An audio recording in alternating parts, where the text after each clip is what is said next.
Queridos, vamos a continuar con nuestra lectura y estudio de la obra del doctor Sigmund Freud.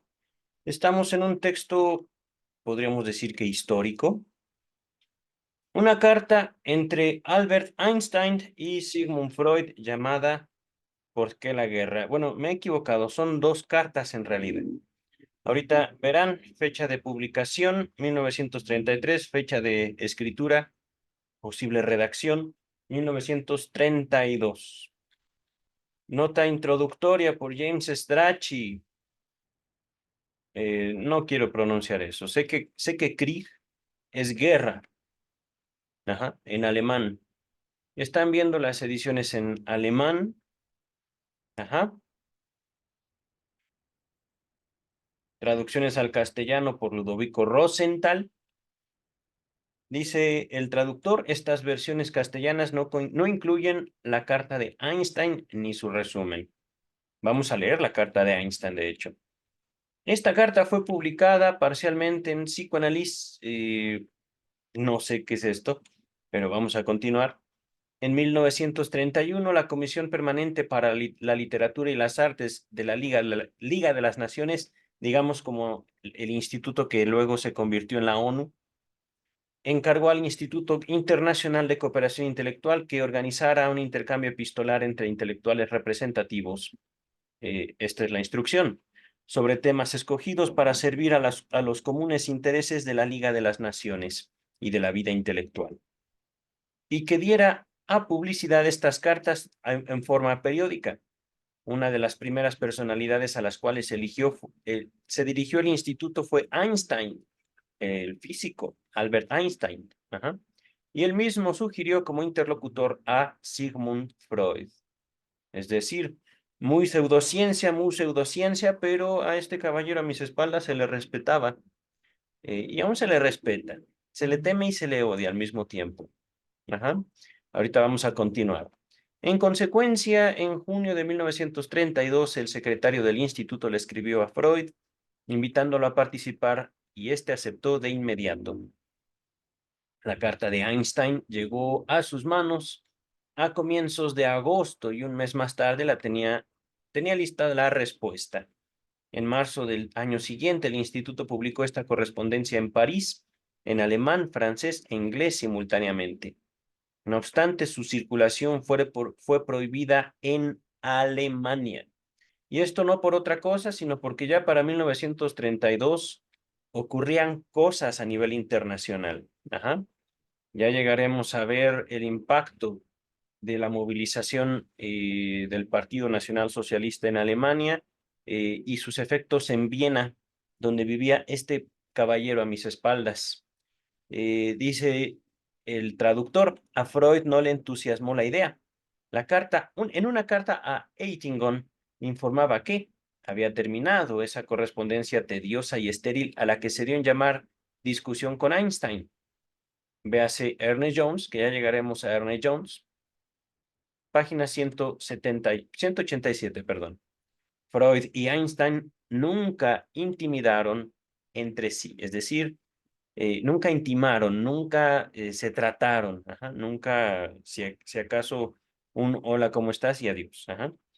Y solo se habían encontrado en una oportunidad a comienzos de 1927 en casa del hijo menor de Freud en Berlín. En una carta a Ferenczi, no me acuerdo del apellido de Ferenczi, Sándor Ferenczi, describiendo esta circunstancia, decía Freud: Einstein entiende tanto de psicología como yo de física, de modo que tuvimos una conversación muy placentera. Al parecer, Freud hablando sarcásticamente con su amigo Ferenczi. Ujú. Intercambiaron algunas cartas muy amistosas entre 1936 y 1939, año de la muerte de Sigmund Freud. Ajá. Vamos a continuar. Freud ya se había referido a la guerra en la sección inicial de otro texto, un trabajo en general llamado De guerra y muerte, temas de actualidad. Este trabajo se los dejaré en la descripción junto con su capítulo. Esta será una lista de reproducción. La desilusión provocada por la guerra, es un video independiente que tenemos en este canal. Ajá. escrito poco después de comenzar la Primera Guerra Mundial. Pero si bien algunas de las consideraciones del presente artículo aparecen en el anterior, estas se vinculan más estrechamente con las ideas manifestadas en sus recientes trabajos sobre temas sociológicos. Les voy a dejar en la descripción también El porvenir de una ilusión y El malestar en la cultura. Reviste especial interés un cierto desarrollo que hace Freud en esta carta de su concepción de la cultura como proceso, punto que ya había sido planteado en diversos lugares del malestar en la cultura. Estos, por supuesto, son citas que ustedes pueden revisar, ya sea en este canal o por sí solos. Retoma asimismo el tema de la pulsión de destrucción, al que había dedicado considerable espacio en los capítulos 5 y 6 de ese libro, El malestar en la cultura, al que habría de volver en escritos posteriores. James Strachey, antes de continuar, aquí está la nota a pie de página número 1. Véase también mi nota al pie en la última de las nuevas conferencias de introducción al psicoanálisis. Les dejo, yo creo que es solo la última, ¿vale? Pueden encontrar en este canal una lista de reproducción con todas las conferencias de introducción al psicoanálisis, pero en este video solo les dejaré la última, que creo que es la en torno de una cosmovisión o al respecto de una cosmovisión. Un texto larguísimo, pero muy, muy entretenido, muy divertido, muy interesante. Ok, dice el doctor Albert Einstein. Caput, cerca de Potsdam, 30 de julio de 1932. Hay un asterisco. Esta carta ha sido traducida de la versión inglesa que aparece en la Standard Edition, tomada de la edición del Instituto Internacional de Cooperación Intelectual con autorización de los albaceas de Einstein. Ok, dice Einstein, estimado profesor Freud. La propuesta de la Liga de las Naciones y de su Instituto Internacional de Cooperación Intelectual en París para que invite a alguien elegido por mí mismo a un franco intercambio de ideas sobre cualquier problema que yo desee escoger, me brinda una muy grata oportunidad para debatir con usted una cuestión que, tal como están ahora las cosas, 1932, 33, parece el más imperioso de todos los problemas que la civilización debe enfrentar. El problema es este. ¿Hay algún camino para evitar a la humanidad los estragos de la guerra? ¿Qué opinan ustedes, queridas, queridos? ¿Lo hay? Vamos a ver. Es sabido que, con el avance de la ciencia moderna, este ha pasado a ser un asunto de vida o muerte para la civilización tal cual la conocemos. Sin embargo, pese al empeño que se ha puesto humanamente, toda la humanidad, un empeño, un esfuerzo, todo intento de darle solución ha terminado en un lamentable fracaso. Palabras de Einstein. Y es cierto eso. Dice Einstein. Creo además que aquellos que tienen por deber abordar profesional y prácticamente el problema no hacen sino percatarse cada vez más de su impotencia para ello. Y albergan ahora un intenso anhelo de conocer las opiniones de quienes, absorbidos en el quehacer científico, pueden ver los problemas del mundo con la perspectiva que la distancia ofrece. En lo que a mí atañe, el objetivo normal de mi pensamiento no me hace penetrar las oscuridades de la voluntad y el sentimiento humanos. Qué hermoso reconocimiento de Einstein. Es decir, yo no, pero usted sí. Continúa Einstein. Así pues, en la indagación que ahora se nos ha propuesto, poco puedo hacer más allá de tratar de aclarar la cuestión y despejando las soluciones más obvias. Permitir que usted ilumine el problema con la luz de su vasto saber acerca de la vida pulsional del hombre. Hay ciertos obstáculos psicológicos cuya presencia puede borrosamente vislumbrar un lego, un ajeno, un inexperto, un ignorante en las ciencias del alma, pero cuyas interrelaciones y vicisitudes es capaz de imaginar. Estoy seguro que usted podrá sugerir métodos educativos más o menos ajenos al ámbito de la política para eliminar esos obstáculos, siendo inmune a las inclinaciones nacionalistas. Veo personalmente una manera simple de tratar el aspecto superficial, o sea, administrativo, del problema: la creación, con el consenso internacional, de un cuerpo legislativo y judicial para dirimir, solucionar cualquier conflicto que naciera ese conflicto entre las naciones.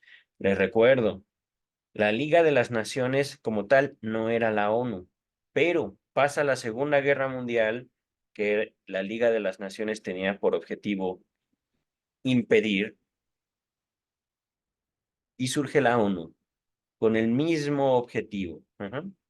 Pero bueno, lean, vean, busquen Liga de las Naciones en todo Internet, ajá, todas las fuentes que obtengan. Dice Einstein, cada nación debería avenirse, debería sujetarse, debería obedecer, a respetar las órdenes emanadas de ese cuerpo legislativo, someter toda disputa a su decisión, aceptar sin reserva sus dictámenes y llevar a cabo cualquier medida que el tribunal estimare necesaria para la ejecución de sus decretos. Pero aquí, de entrada, me enfrento con una dificultad.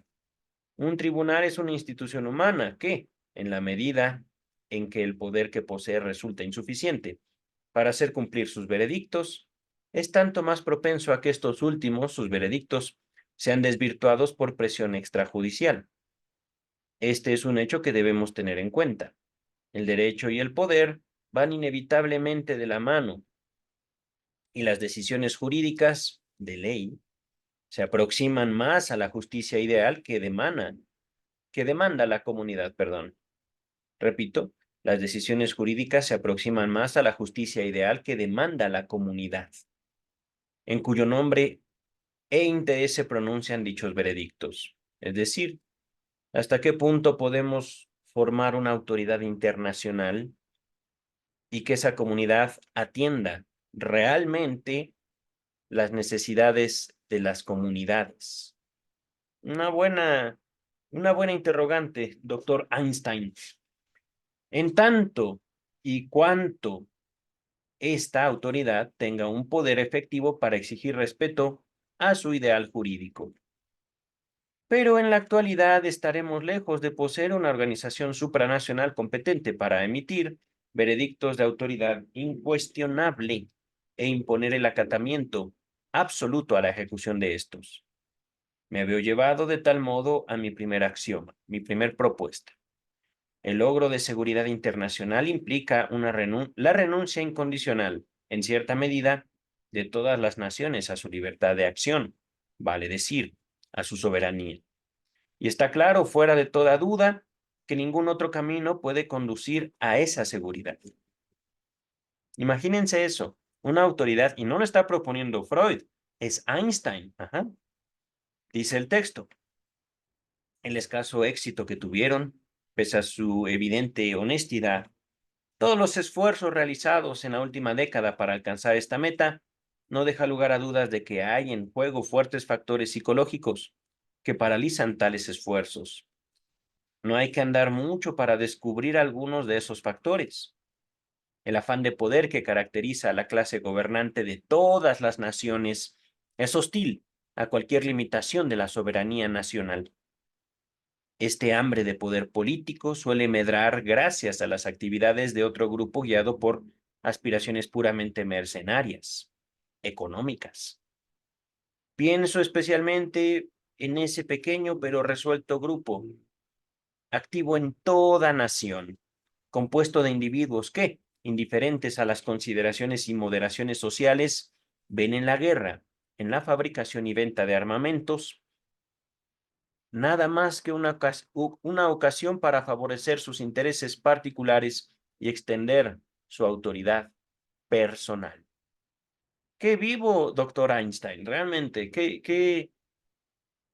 ¿cómo decirlo? Qué sabio, ciertamente. Pero, continúa la carta. Ahora bien, Reconocer este hecho obvio no es sino el primer paso hacia una apreciación del actual estado de cosas. Otra cuestión se impone de inmediato. ¿Cómo es posible que esta pequeña camarilla, que lucra con la guerra, someta al servicio de sus ambiciones la voluntad de la mayoría? Buena pregunta, para la cual el estado de guerra representa pérdidas y sufrimientos. Al referirme a la mayoría, no excluyo a los soldados de todo rango que han elegido la guerra como profesión, en la creencia de que con su servicio defienden los más altos intereses de la raza y de que el ataque es a menudo el mejor método de defensa. Una respuesta evidente a esta pregunta parecería ser que la minoría, la clase dominante hoy, 1932, tiene bajo su influencia las escuelas y la prensa, y por lo general también la iglesia. Esto les permite organizar y gobernar las emociones de las masas y convertirlas en su instrumento. Sin embargo, ni aun esta respuesta proporciona una solución completa. De ella surge esta otra pregunta. ¿Cómo es que estos procedimientos logran despertar en los hombres tan salvaje entusiasmo hasta llevarlos a sacrificar su vida? Solo hay una contestación posible, porque el hombre tiene dentro de sí un apetito de odio y destrucción. En épocas normales, esta pasión existe en estado latente y únicamente emerge en circunstancias inusuales.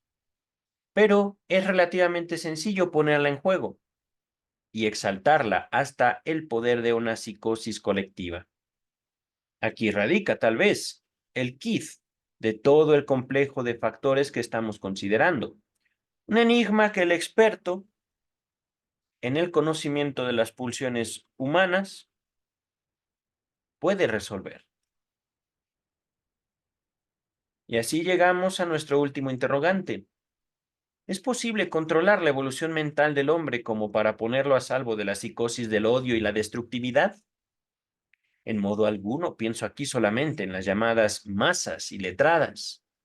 La experiencia prueba que es más bien la llamada intelectualidad, entre comillas, la más proclive a esas desastrosas sugestiones colectivas, ya que el intelectual no tiene contacto directo con la vida al desnudo, sino que se topa con esta en su forma más sintética, más sencilla, sobre la página impresa.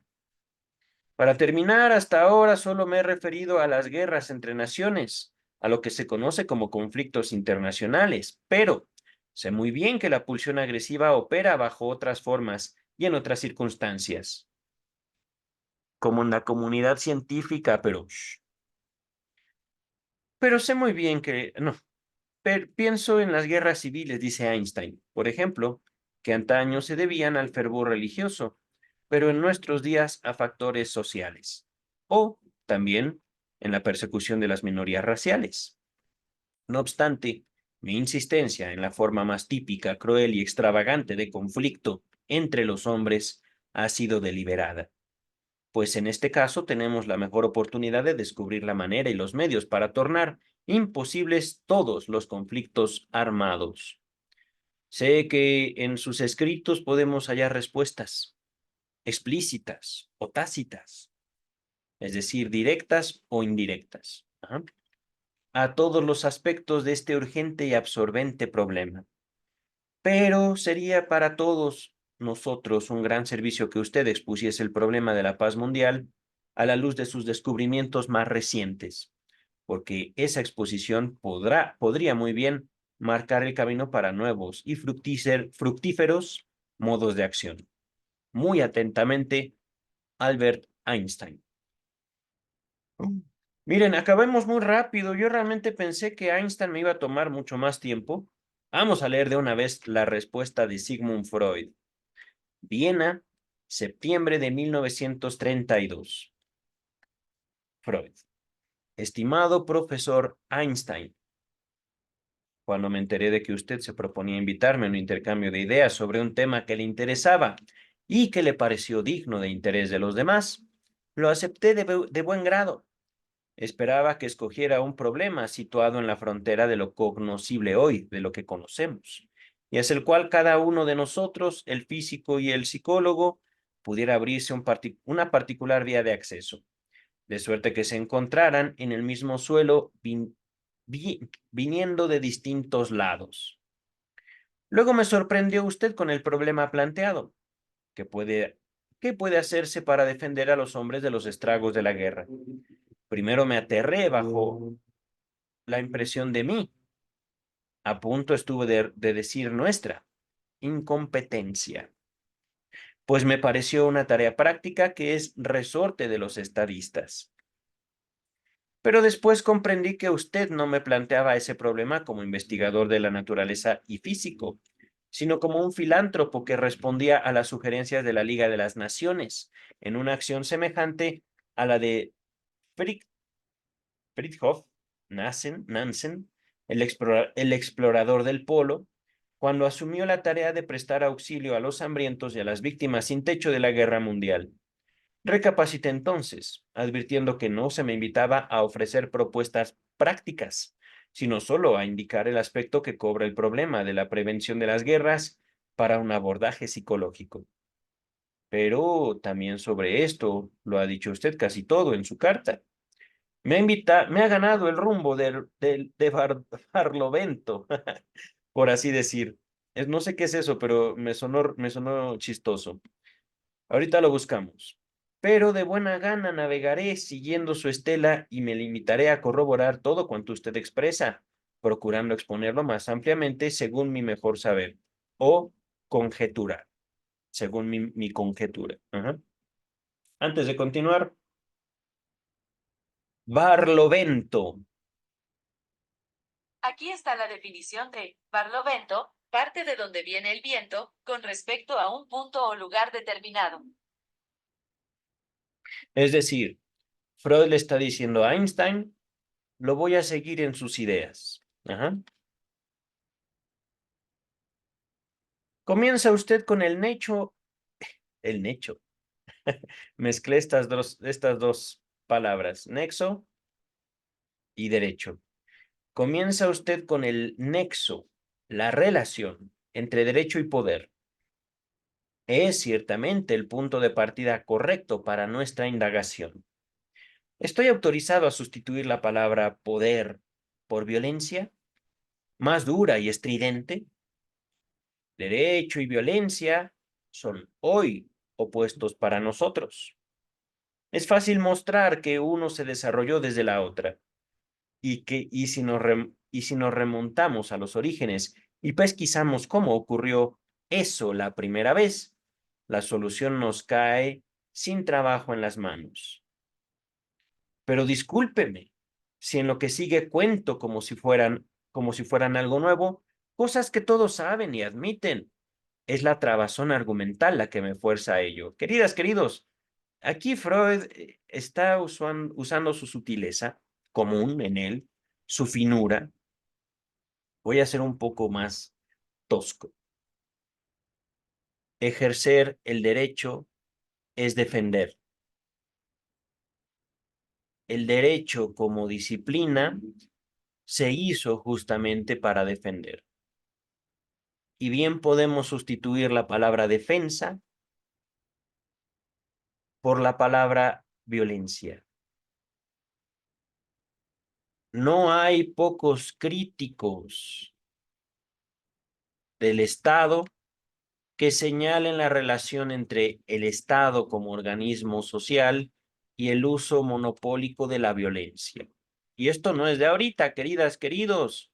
Busquen qué pasó con Robespierre y la Revolución Francesa.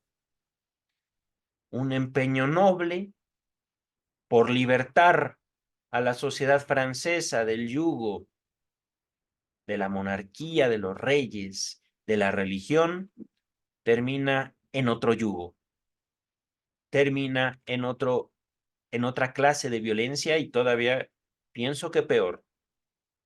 Vamos a continuar. Pues bien, dice Freud, los conflictos de intereses entre los hombres se zanjan en principio mediante la violencia. Así es en todo el reino animal, del que el hombre no debería excluirse. En su caso se suman todavía conflictos de opiniones. que alcanzan hasta el grado máximo de la abstracción y parecen requerir de otra técnica para resolverse. Pero esa es una complicación tardía. Al comienzo, en una pequeña horda de seres humanos, era la fuerza muscular la que decidía a quién pertenecía algo o de quién debía hacerse la voluntad. Antes de continuar, nota número 1. Freud empleaba el término horda para designar un grupo pequeño, y esto desde Tótem y Tabú, 1912-1913. Les dejo en la descripción todo Tótem y Tabú, que yo creo que es central para comprender todo el psicoanálisis. Tótem y Tabú. Continuamos. Aquí me quedé. La fuerza muscular se vio pronto aumentada y sustituida por el uso de instrumentos. Vence quién tiene las mejores armas o quien las emplea con más destreza. Al introducirse las armas y a la superioridad mental, empieza a ocupar el lugar de la fuerza muscular bruta. El propósito último de la lucha sigue siendo el mismo. Una de las partes, por el daño que reciba o por la paralización de sus fuerzas, será obligada, será constreñida a deponer, ceder su reclamo o su antagonismo. Ello se conseguirá de la manera más radical cuando la violencia elimine duraderamente al contrincante, o sea, cuando lo mate. Esto tiene la doble ventaja de impedir que reinicie otra vez su oposición y de que su destino hará que otros se arreden, es decir, tengan miedo de seguir su ejemplo. Además, la muerte del enemigo satisface una inclinación pulsional que habremos de mencionar más adelante. Es posible que este propósito de matar se vea contrariado por la consideración de que puede utilizarse al enemigo en servicios provechosos. Sí, amedrentado, perdón, se lo deja con vida. Es decir, tal vez, la vida de alguien nos sirva si él o ella viven con miedo. Maquiavélico, no, natural. Continuamos. Entonces, la violencia se contentará con someterlo en vez de matarlo. Es el comienzo del respeto por la vida del enemigo, pero el triunfador tiene que contar en lo sucesivo con el acechante afán de venganza del vencido, oh sí, y así resignar una parte de su propia seguridad, de su tranquilidad. Oh, dice el texto, he ahí, pues, el estado originario, el imperio del poder más grande, de la violencia bruta y apoyada o apoyada en el intelecto. Sabemos que este régimen se modificó en el curso del desarrollo. Cierto camino llevó de la violencia al derecho, las leyes, bueno. Pero ¿cuál camino? Solo uno, yo creo. Pasó a través del hecho de que la mayor fortaleza de uno podía ser compensada por la unión de varios débiles. La unión o de la unión nace la fuerza. Ajá. Creo que estoy traduciendo al menos mediocremente, pero comprensiblemente el francés. Ajá. La violencia es quebrantada por la unión y ahora el poder de estos unidos constituye el derecho en oposición a la violencia del único. Vemos que, antes de continuar, esto es muy lógico, ciertamente, pero lo estoy descubriendo ahorita. Esto contradice lo que dice Freud en Tótem y Tabú. No digo tanto para dejar que el texto hable, ¿vale? Porque hay algo que hicieron los muchos. Vamos a continuar. Vemos que el derecho es el poder de una comunidad. Sigue siendo una violencia pronta a dirigirse contra cualquier individuo que le haga frente. Trabaja con los mismos medios, persigue los mismos fines.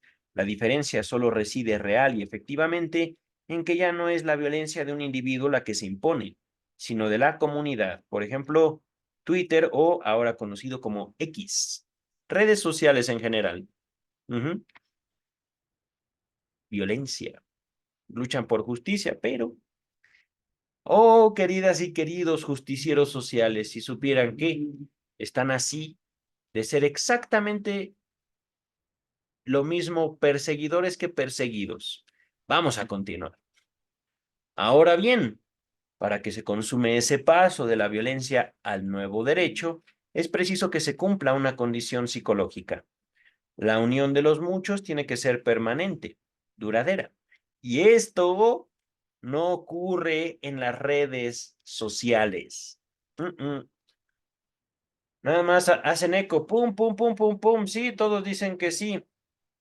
Y en un momento, ese sí no sigue al no, no sigue al tal vez, no sigue la hipótesis, no sigue un curso de pensamiento, es simplemente, sí, todos queremos. Y otra vez, todos queremos. Y todos queremos, pero no hay un todos. Un perfil de redes sociales no constituye un sujeto de derecho. Vamos a continuar. O bueno, no necesariamente. A veces sí. Nada, dice Freud, se habría conseguido si se formara solo a fin de combatir a un hiperpoderoso y se dispersara tras su doblegamiento. El próximo que se creyera más potente aspiraría de nuevo a un imperio violento y el juego se repetiría sin término. La comunidad debe ser conservada de manera permanente. Y eso en redes sociales, ¿cómo le harán? Debe organizarse, promulgar ordenanzas, prevenir las sublevaciones temidas, estatuir órganos que velen por la observación de aquellas, de las leyes, y tengan a su cargo la ejecución de actos de violencia acordes al derecho. Miren, aquí coincidimos Freud y yo. No hay derecho si no hay acceso, monopolio de los actos de violencia. Ajá. Y eso, queridas, queridos, no puede evitarse. Véase lo que está ocurriendo en El Salvador con Nayib Bukele, que yo realmente aplaudo, yo realmente estoy de acuerdo con Bukele. Ajá. Vamos a continuar con el texto. En la administración de tal comunidad de intereses se establecen entre los miembros de un grupo de hombres unidos ciertas ligazones de sentimiento, ciertos sentimientos comunitarios, en que estriba o en donde radica su genuina fortaleza. Aquí. Esto se entiende. Ajá. Si lo que nos hizo poderosos es la unión, es decir, estar unidos con un mismo objetivo, evitar que ese grandote se quede con todo,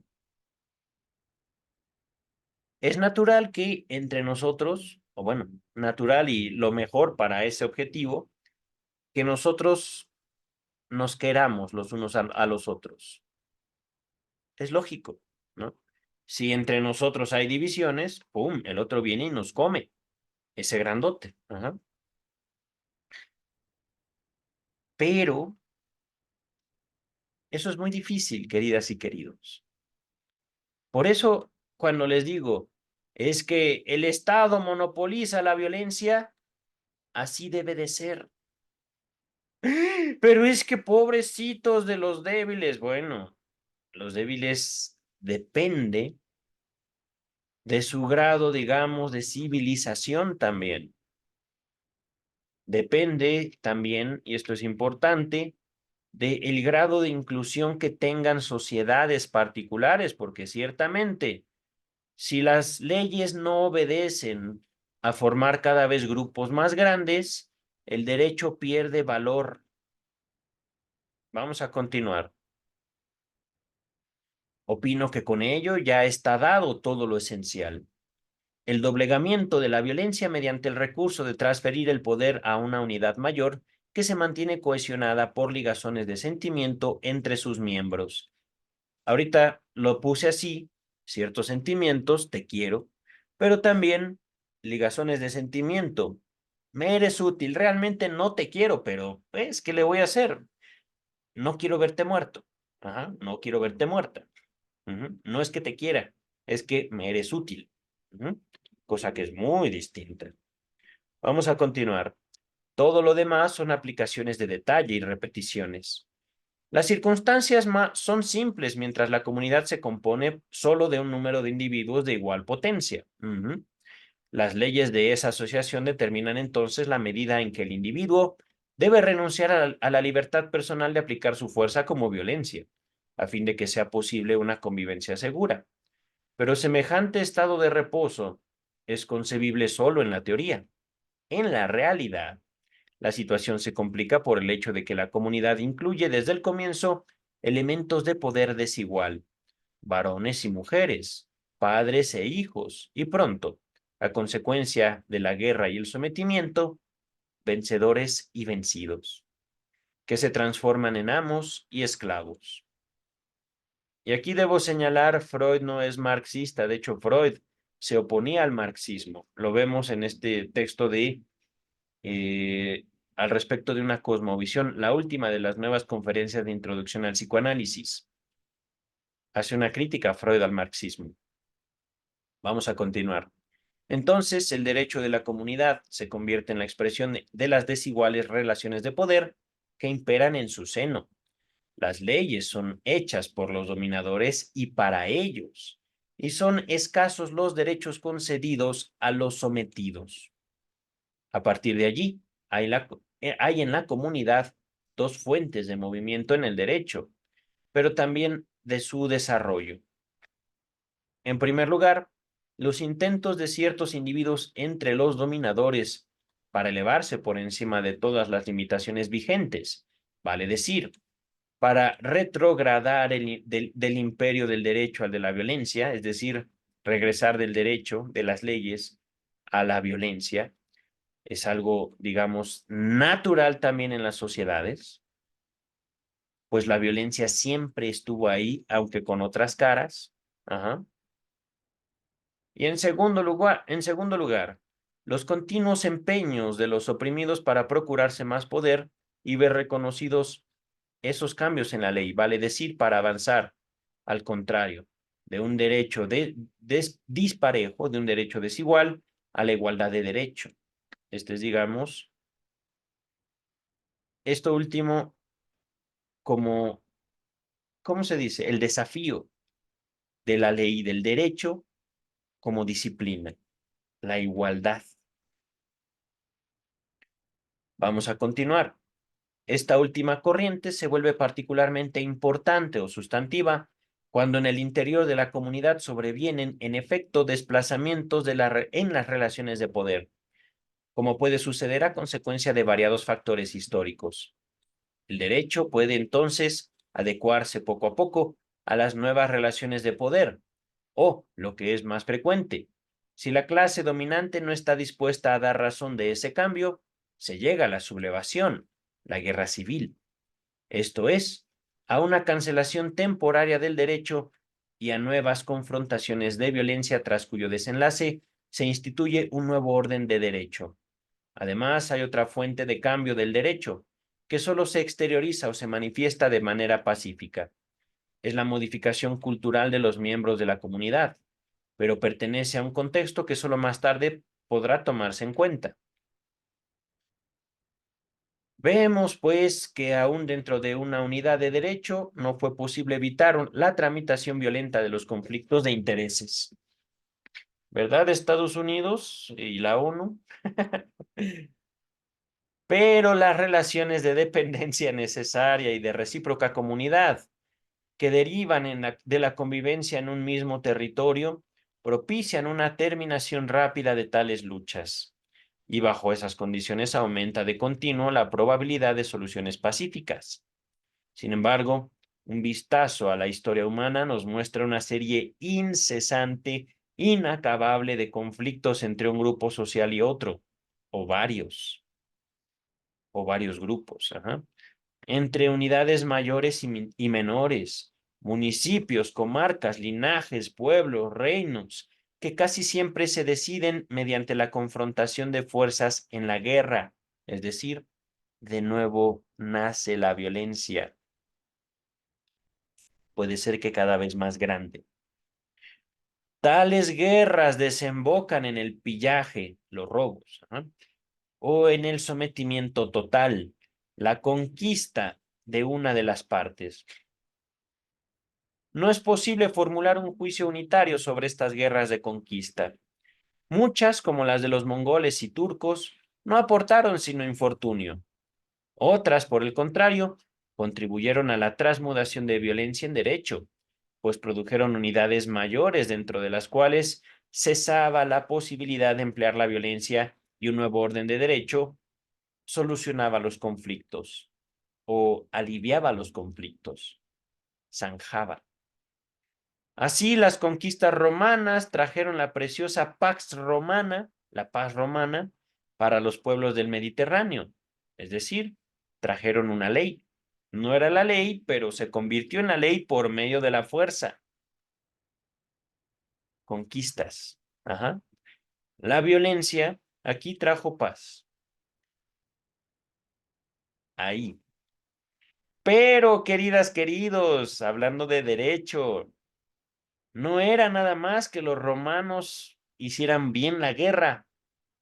No, es que los romanos agruparon todos los poderes posibles en su tiempo. De hecho, como sociedad me parece, político, militar, religioso. Y con político me refiero a justamente, primero que nada, un orden interno, el Senado. Político, militar y religioso, los romanos. Vamos a continuar. El gusto de los reyes franceses por el engrandecimiento creó una Francia floreciente, pacíficamente unida. Por paradójico que suene, habría que confesar que la guerra no sería un medio inapropiado para establecer la anhelada paz eterna, ya que es capaz de crear aquellas unidades mayores dentro de las cuales una poderosa violencia central vuelve imposible ulteriores guerras. Empero, no es idónea para ello, pues los resultados de la conquista no suelen ser duraderos. Las unidades recién creadas vuelven a disolverse las más de las veces debido a la deficiente cohesión de la parte unida mediante la violencia.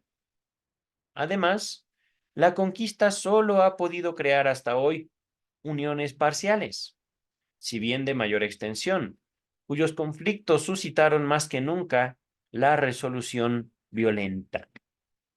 Así, la consecuencia de todos esos empeños guerreros solo ha sido que la humanidad permutara numerosas guerras pequeñas e incesantes por grandes guerras, infrecuentes pero tanto más devastadoras. Ay, doctor Freud, me preocupa mi tiempo. En verdad, tengo miedo. Pero usted enfrentó también situaciones terribles.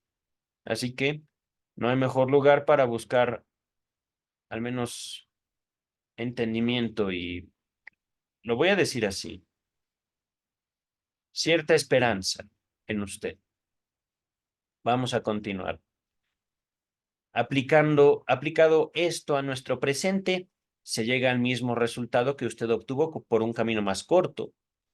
Una prevención segura de las guerras solo es posible si los hombres acuerdan la institución de una violencia central encargada de entender en todos los conflictos de intereses.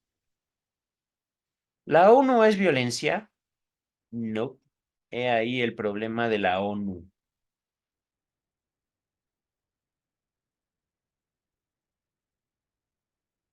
Por eso los derechos humanos no pueden aplicarse en las cárceles de El Salvador.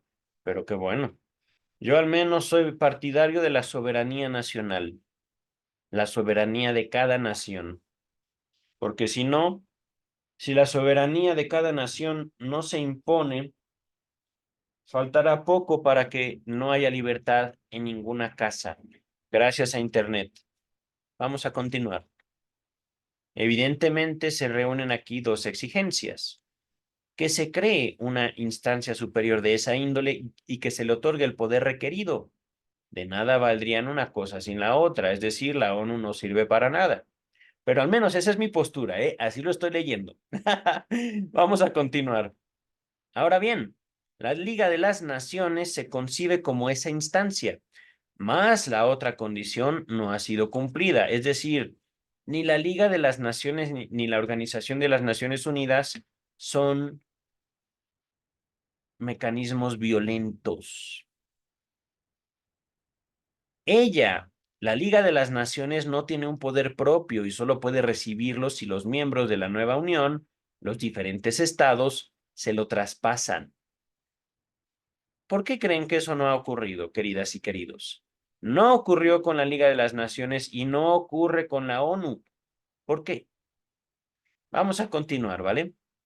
Por el momento parece haber pocas perspectivas de que ello ocurra, pero si se miraría incomprensiblemente la institución de la Liga de las Naciones, si no se supiera que estamos ante un ensayo pocas veces aventurado en la historia de la humanidad, o nunca hecho antes en esa escala. Voy a repetir esto, lo he leído mal, creo.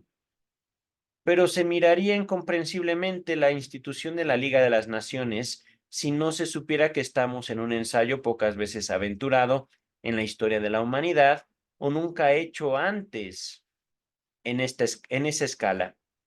Es el intento de conquistar la autoridad, es decir, el influjo obligatorio que de ordinario descansa en la posesión del poder, mediante la invocación de determinadas actitudes ideales. Hemos averiguado que son dos cosas las que mantienen cohesionada a una comunidad: la compulsión de la violencia y las ligazones de sentimiento.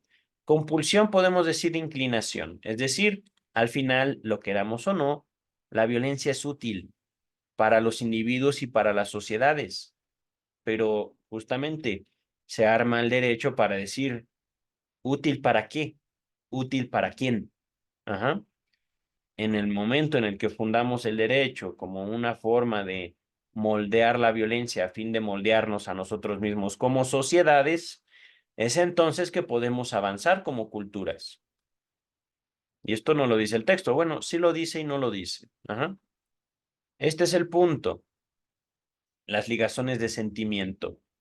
Técnicamente, dice Freud, se las llama identificaciones entre sus miembros, es decir, tú eres como yo. Solo voy a hacer mención que eso se imposibilita todavía más con las llamadas salud mental, con las llamadas psicoterapias, pero vamos a continuar, queridas y queridos. Es decir, cuando hay una psicoterapia, no hay una identificación. Cuando hay una psicopatología, no hay una identificación. Cuando hay un enfermo mental, entre comillas, no hay una identificación, sino más bien un aislamiento de ese sujeto. Se los aísla, se los ataca. No se les puede, la mayoría de las veces, muy pocas veces es cuando no se habla tanto de un tratamiento que pretenda quitar la salud mental, o mejor dicho, quitar la enfermedad mental, sino más bien procurarle una vida conforme a las posibilidades a esas personas. Posibilidades anímicas, posibilidades sociales, posibilidades económicas. Estoy hablando de algo que, al menos en México, en el año 2024, no existe. Y si existe, no tiene la suficiente difusión. No lo conozco yo. Vamos a continuar. Ausente uno de esos factores, es decir, la inclinación a la violencia y las ligazones de sentimiento, es posible que el otro mantenga en pie a la comunidad. Desde luego, aquellas ideas solo alcanzan predicamento cuando expresan importantes relaciones de comunidad entre los miembros. Cabe preguntar entonces por su fuerza. La historia enseña que de hecho han ejercido su efecto. Por ejemplo, la idea panhelénica, la conciencia de ser mejores que los bárbaros vencidos, que halló expresión tan vigorosa en las anfictionias, los oráculos, las olimpiadas. Tuvo fuerza bastante para morigerar, aminorar. No recuerdo qué significa esto, ahorita lo buscamos. De una vez. Morigerar. Morigerar.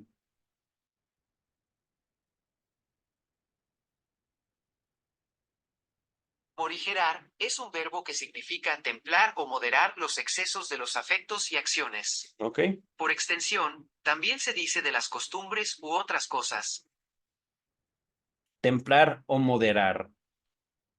tuvo bastante fuerza para moderar las costumbres guerreras entre los griegos, pero evidentemente no fue capaz de prevenir disputas bélicas entre las partículas del pueblo griego, y ni siquiera para impedir que una ciudad o una liga de ciudades se aliara con el enemigo persa en detrimento de otra ciudad rival. Es decir, nuevamente, conflictos internos. Ajá. Hay unidad hasta cierto punto. Continuamos. Tampoco el sentimiento de comunidad en el cristianismo. A pesar de que era bastante poderoso, logró evitar que pequeñas y grandes ciudades cristianas del Renacimiento se procuraran la ayuda del sultán en sus guerras entre ellos, en sus guerras recíprocas. Es decir, ni la cultura ni la religión ha servido para lograr la anhelada unión. Continuamos. Y por lo demás, en nuestra época no existe una idea a la que pudiera conferirse semejante autoridad unificadora. Es harto evidente que los ideales nacionales que hoy imperan en los pueblos se esfuerzan a una acción contraria. Ciertas personas predicen que solo el triunfo universal de la mentalidad bolchevique podrá poner fin a las guerras. Tampoco, bueno, eh, no que se conozca, querido doctor Freud. No, de hecho, fue justamente el motivo de la Guerra Fría. Vamos a continuar. Pero en todo caso, estamos hoy muy lejos de esa meta y quizás se lo conseguiría solo tras unas espantosas guerras civiles. Parece pues que el intento de sustituir un poder objetivo por el poder de las ideas está hoy, 1932, condenado al fracaso. Se hierra en la cuenta si no se considera que el derecho fue en su origen violencia bruta y todavía hoy no puede prescindir de apoyarse en la violencia. Ahora puedo pasar a comentar otra de sus tesis. Hoy se asombra, perdón, usted se asombra de que resulte tan fácil entusiasmar a los hombres con la guerra y conjetura usted, algo debe de moverlos, una pulsión a odiar y aniquilar, que transita con ese asusamiento. Asusamiento, un segundo. Asusar, Aquí está la definición de azuzar, incitar a los perros para que embistan. con esa provocación. Ay, ay. El agua me supo rara. Ya no la voy a tomar. Solo le di un sorbo. Dice el texto, también en esto debo manifestarle mi total acuerdo. Creemos en la existencia de una pulsión de esa índole y justamente en los últimos años nos hemos empeñado en estudiar sus manifestaciones o exteriorizaciones. Me autoriza a exponerle con este motivo una parte de la doctrina de las pulsiones a que hemos arribado en el psicoanálisis tras muchos tanteos y vacilaciones. Suponemos que las pulsiones del ser humano no solo de, perdón, suponemos que las pulsiones del ser humano son solo de dos clases.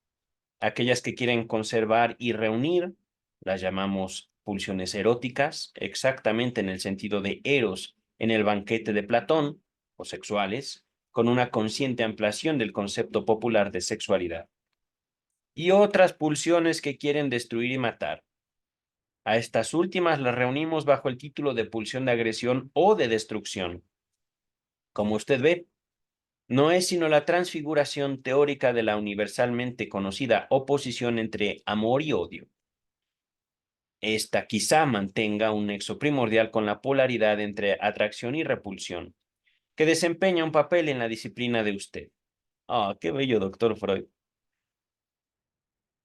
Ahora, permítame que no introduzca demasiado rápido las valoraciones del bien y el mal. Cada una de estas pulsiones es tan indispensable como la otra. De las acciones conjugadas y contrarias de ambas surgen los fenómenos de la vida. Parece que nunca una pulsión perteneciente a una de esas clases puede actuar aislada.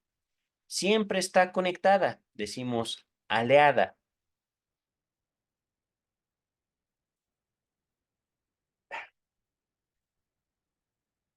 ¿Cómo decirlo, queridas, queridos?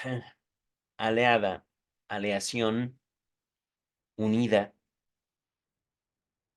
con cierto monto de la otra parte, que modifica su meta o en ciertas circunstancias es condición indispensable para alcanzarla. Así, la pulsión de autoconservación es sin duda de naturaleza erótica, pero justamente ella necesita disponer de la agresión si es que ha de conseguir su propósito, es decir, supongamos que podamos eliminar todo instinto agresivo, toda necesidad agresiva. ¿Cómo la humanidad se defendería del mundo? ¿Cómo la humanidad se defendería de la misma naturaleza? ¿Mm? Vamos a continuar. De igual modo, la pulsión de amor dirigida a objetos requiere un complemento de pulsión de apoderamiento si es que ha de tomar su objeto, es decir, apoderamiento. Las palabras tú eres mía pueden ser lo más dulce y al mismo tiempo lo peor que se le puede decir a una persona. Tú eres mía, tú eres mío. Ajá. Dice el texto.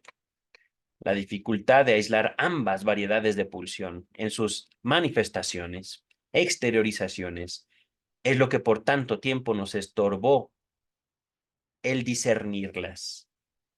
Es decir, no hay un amor puro, no hay un odio puro. Siempre van mezclados, queridas y queridos. Dice el texto. Si usted quiere dar conmigo otro paso, le diré que que las acciones humanas permiten entrever aún una complicación de otra índole. Rarísima vez la acción es obra de una única moción pulsional, de un único deseo, ya que en sí y por sí una acción debe estar compuesta de eros y destrucción. En general confluyen para posibilitar la acción varios motivos edificados de esa misma manera.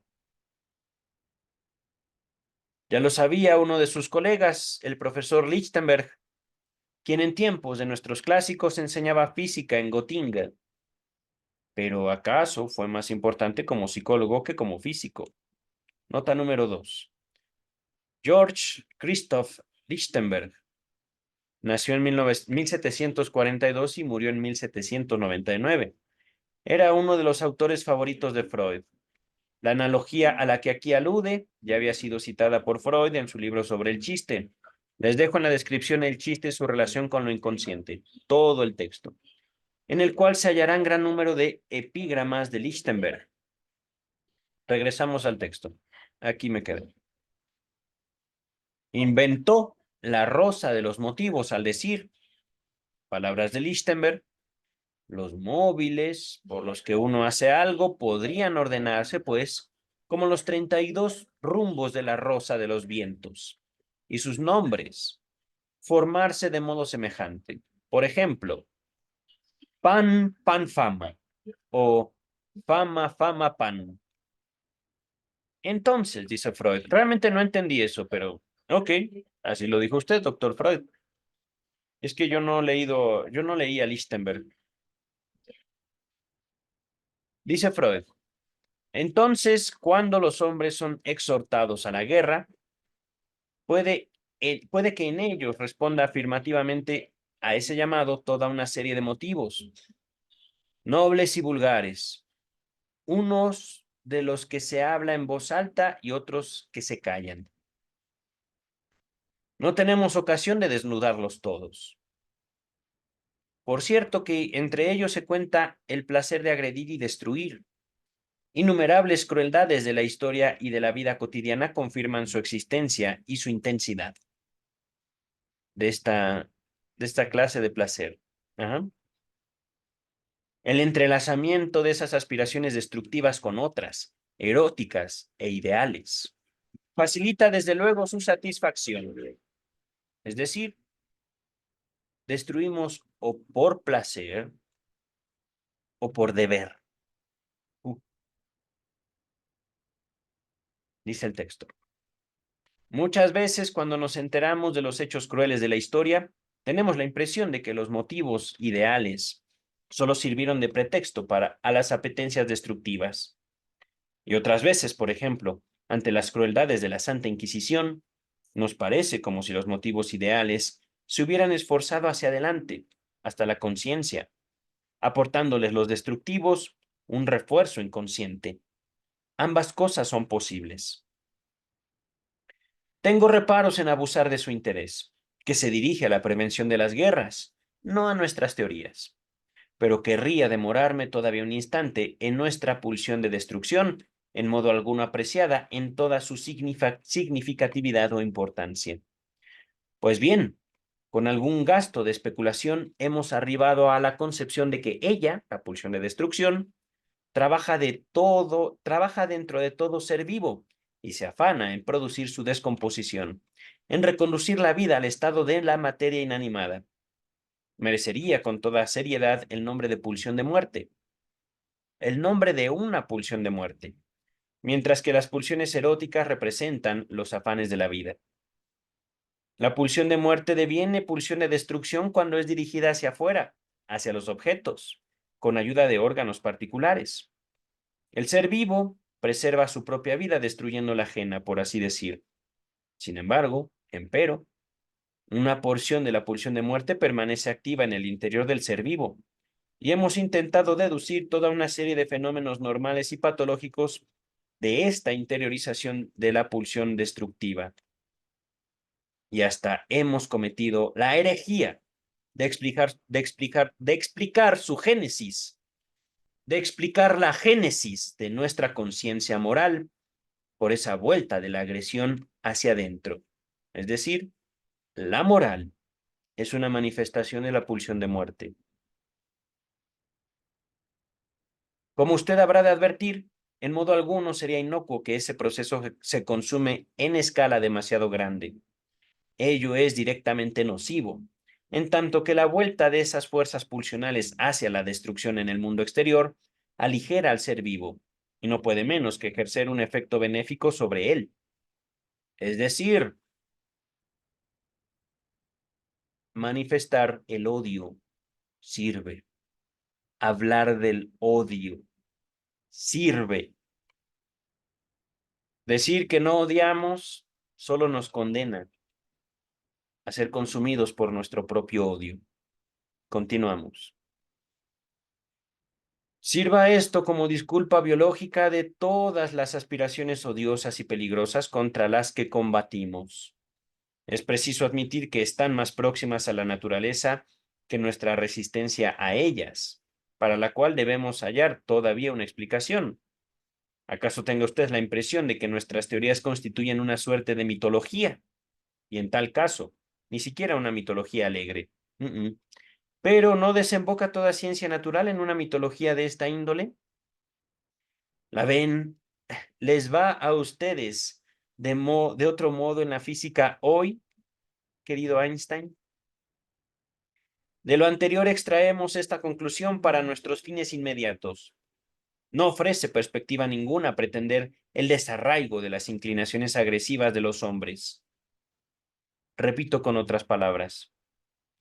De nada nos sirve pretender ser lo que no somos.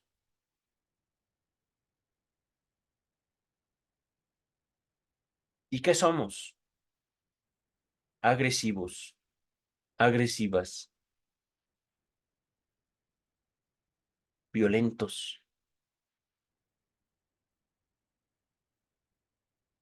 No diré el adjetivo. Vamos a continuar.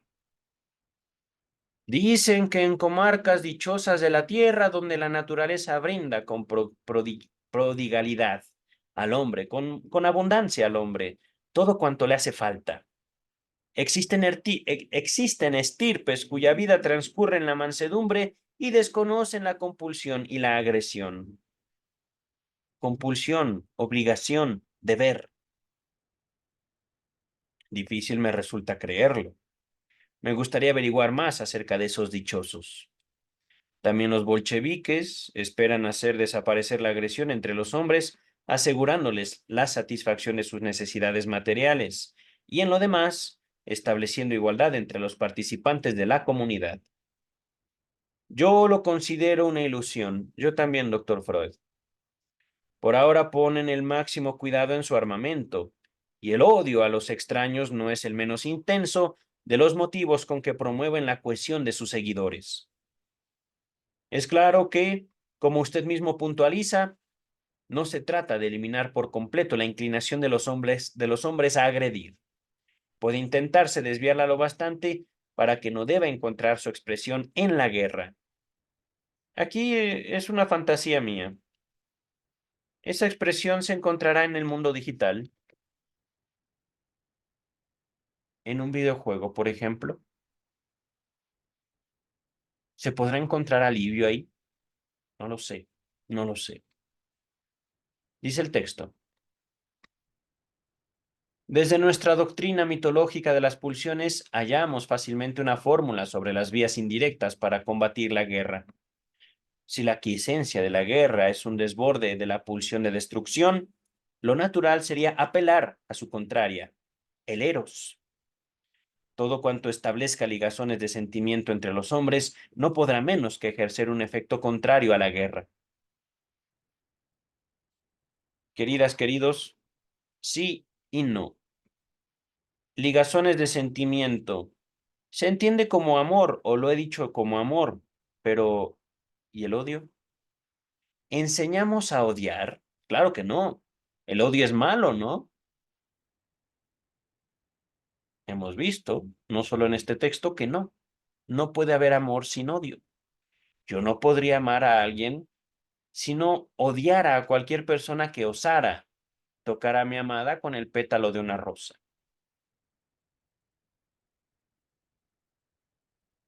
Pero, ahorita lo leo así. Es importante también saber odiar. No dejar que las relaciones humanas sucumban ante el odio. Vamos a continuar, ¿vale? Tales ligazones pueden ser de dos clases. En primer lugar, vínculos como los que se tienen con un objeto de amor, aunque sin metas sexuales. Tierno, un amor tierno se entiende. El psicoanálisis no tiene motivo para avergonzarse por hablar aquí de amor, pues la religión dice lo propio. Ama a tu prójimo como a ti mismo. Ahora bien, es fácil demandarlo, pero difícil cumplirlo. Nota 3. Veas el malestar en la cultura. Ajá. La otra clase de ligazón de sentimiento es la que se produce por identificación, es decir, yo soy como tú y tú eres como yo. Todo lo que establezca sustantivas relaciones de comunidad entre los hombres provocará esos sentimientos comunes, esas identificaciones. Sobre ellas descansa en buena parte el edificio de la sociedad humana. Una queja de usted sobre el abuso de la autoridad. Me indica un segundo rumbo para la lucha indirecta contra la inclinación bélica. Es parte de la desigualdad innata y no eliminable entre los seres humanos que se separen en conductores y súbditos. Estos últimos constituyen la inmensa mayoría. Necesitan de una autoridad que tome por ellos unas decisiones que las más de las veces acatarán incondicionalmente. En este punto habría que intervenir. Debería ponerse mayor cuidado que hasta ahora en la educación de un estamento superior de hombres de pensamiento autónomo, que no pudieran ser amedrentados y luchen por la verdad, sobre quienes recaería la conducción de masas heterónomas, es decir, masas totalmente diferentes, totalmente caóticas. No hace falta demostrar que los abusos de los poderes del Estado y la prohibición de pensar decretada por la Iglesia no favorecen una generación así. Lo ideal sería, desde luego, una comunidad de hombres que hubieran sometido su vida pulsional a la dictadura de la razón. Ninguna otra cosa sería capaz de producir una unión más perfecta y resistente entre los hombres, aun renunciando a las ligazones de sentimiento entre ellos, es decir, líderes que toleren ser odiados, porque saben que lo que hacen es lo mejor para todos, o al menos para la gran mayoría. Imagínense eso. Nota número 4. Hay algunas consideraciones al respecto en la 35ª de las nuevas conferencias. Se las dejo en la descripción. Regresamos. Pero con muchísima probabilidad es una esperanza utópica. Las otras vías de estorbo indirecto de la guerra son, por cierto, más transitables, pero no prometen un éxito rápido.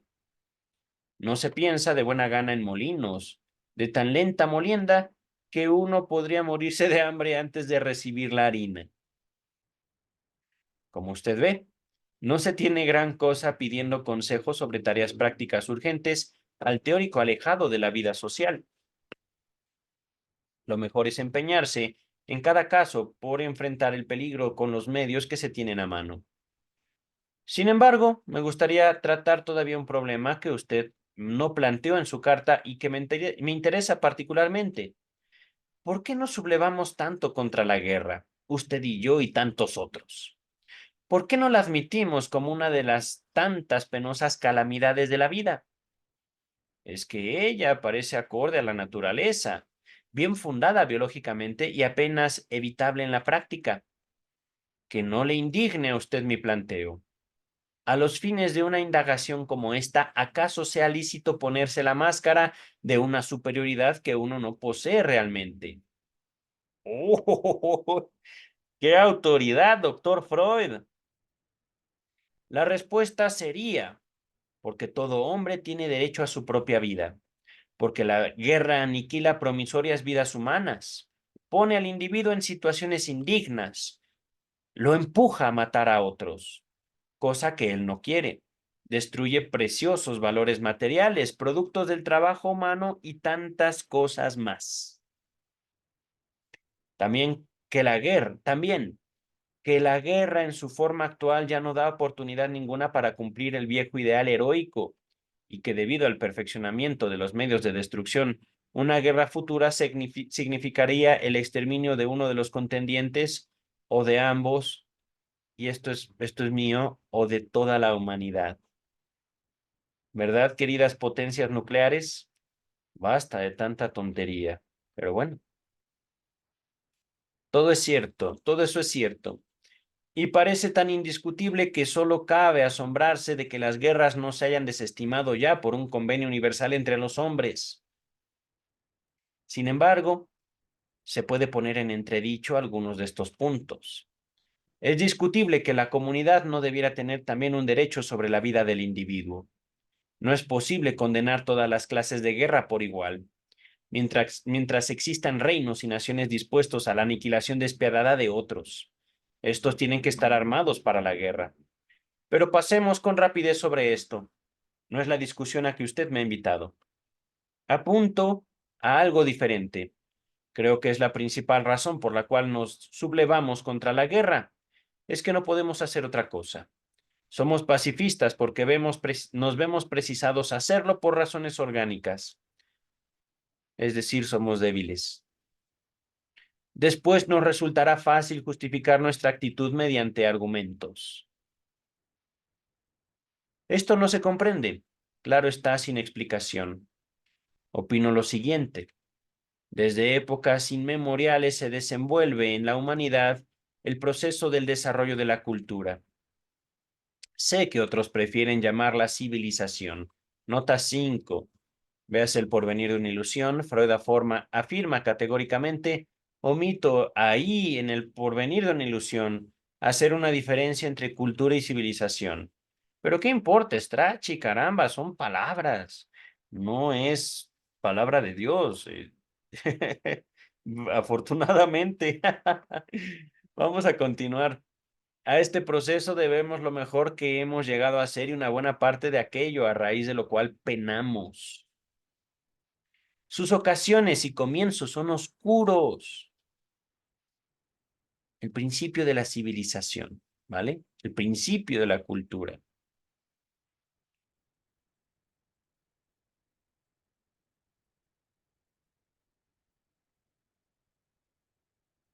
Sus ocasiones y comienzos son oscuros. Su desenlace incierto. Algunos de sus caracteres muy visibles.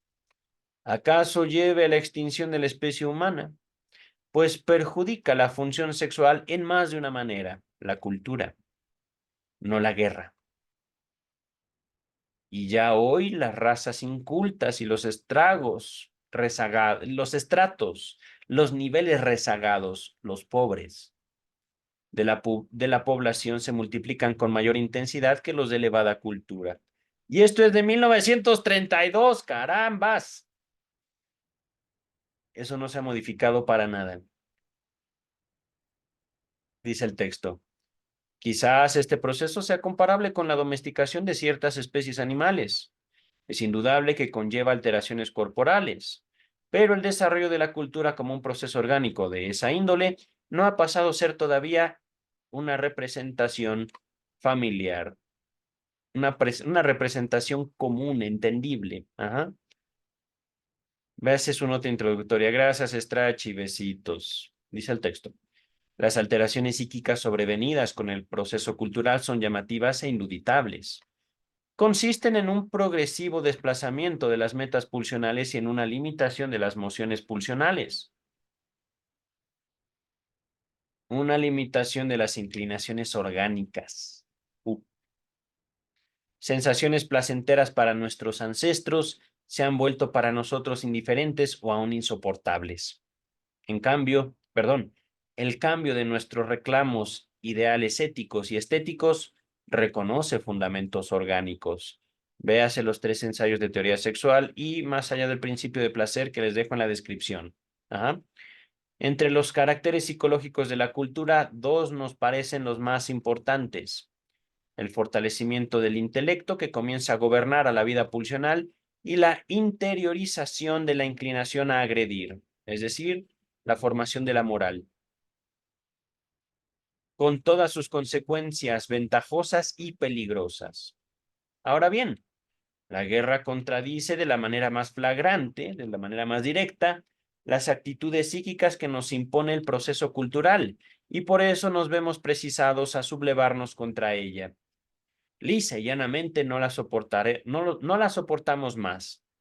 La nuestra no es una mera repulsa intelectual y afectiva, es en nosotros los pacifistas una intolerancia constitucional, una idiosincrasia extrema, por así decir, y hasta parece que los desmedros estéticos de la guerra no cuentan mucho menos para nuestra repulsa que sus crueldades.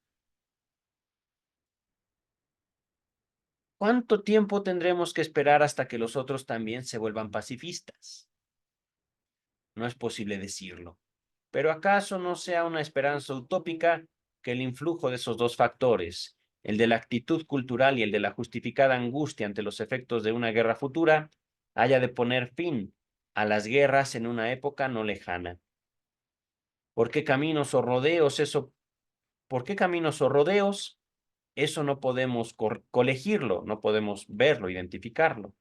Entre tanto, tenemos derecho a decirnos: todo lo que promueva el desarrollo de la cultura también trabaja contra la guerra. Saludo a usted cordialmente y le pido me disculpe si mi exposición lo ha desilusionado. Sigmund Freud. Nota 7, no me fijé. Aquí está. Nota 7. Como se explica en una nota al pie de las nuevas conferencias, no sé a qué conferencia se refiere Strachey, maldita sean. La noción de proceso cultural puede ser rastreada hasta las primeras épocas de Freud, quien siguió desarrollándola aún en trabajos posteriores a este. Con palabras algo distintas, ocupa un lugar destacado en el tercer ensayo de Moisés y la religión monoteísta. Este texto todavía no lo tenemos, pero ya llegaremos a él. Por el momento les dejaré simplemente Moisés y la religión monoteísta como pendiente. Las dos características principales que allí se atribuyen a dicho proceso, tal como lo ilustra la religión de Moisés, derivada de Amenofis, son las mismas que aquí se mencionan: el fortalecimiento de la actividad espiritual y la renuncia de lo pulsional. Ay, querido doctor Freud, vamos a dejar hasta aquí, queridas, queridos. No sé qué tenía esta agua. Es agua, pero me supo feo. Yo creo que no estaba bien limpio el vaso. En fin, eh, voy a ir por otro vaso de agua y voy a descansar, porque vengo de un día de trabajo, ya me quité el traje, ya me quité todo lo bonito, porque hace un calor impresionante en la Ciudad de México. Están viendo en pantalla el título que nos va a ocupar en el siguiente video. Promete grandes descubrimientos ese texto, pero no les diré más. Hasta aquí dejamos, queridas, queridos. Nos vemos en mi contacto con Joseph Popper Linkius. Bye.